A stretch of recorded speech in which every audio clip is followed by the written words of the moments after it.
Bugungi videoda Cobalt'ga primer tablo ustanovka qilinganda simlarini rasminovkasini o'rganamiz. Videomiz foydali, manfaatli bo'lsa do'stlarga jo'natib, like bosib qo'yasizlar, qo'llab-quvvatlab. Siz buni chiqarib olamiz.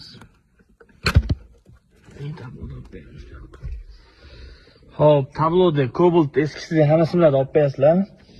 Mana bu korpusdan bu yerda ajratasizlar, o'zi korpusi bo'ladi. Tushuntirganimiz bo'ladi uni.